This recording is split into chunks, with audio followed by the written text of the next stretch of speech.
Well, Rob, they're going anywhere they can in cars to get in, to break in, to test car doors that may be unlocked and just get away with what they can.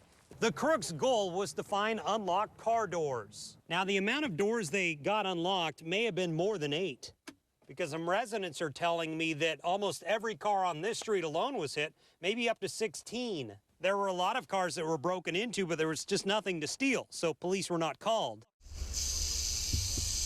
They're big, they're fast. The new regulation would take effect by phasing in all 2016 model vehicles that weigh up to 10,000 pounds. The rear view camera would have to allow the driver to see a 10-foot to 20-foot zone behind the vehicle. Yeah, Tom, what's happening is these people are pretending their car's broken down and they need some help to get it running. Then when you show up to try and help, maybe look under the hood, they rob you.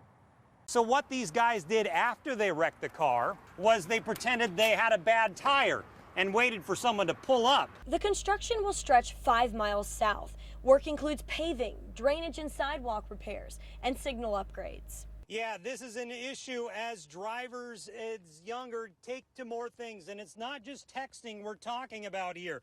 It's everything from, plugging in your phone to cranking the music to having, food and drink back here, your friends in the back seat, and all the while they are supposed to be out there buckled up, focused on the road, and investigators in some of these crashes say that's just not happening.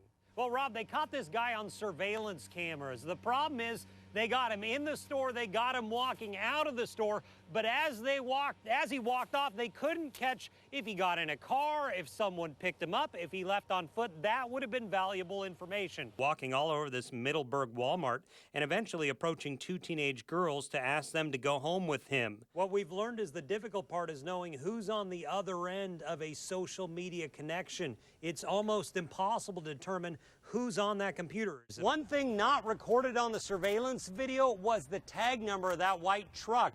The guy put blue tape over it, knowing he might be recorded. The city has released an advisory saying Jacksonville's air quality might be compromised because of rising ozone levels. But when he went over it again, he dug deeper. That's when he realized he found something a lot more valuable. Struggling to stay above the water. In full uniform. According to the National Highway Traffic Safety Administration, every year there are 15,000 injuries and 210 deaths due to backover accidents.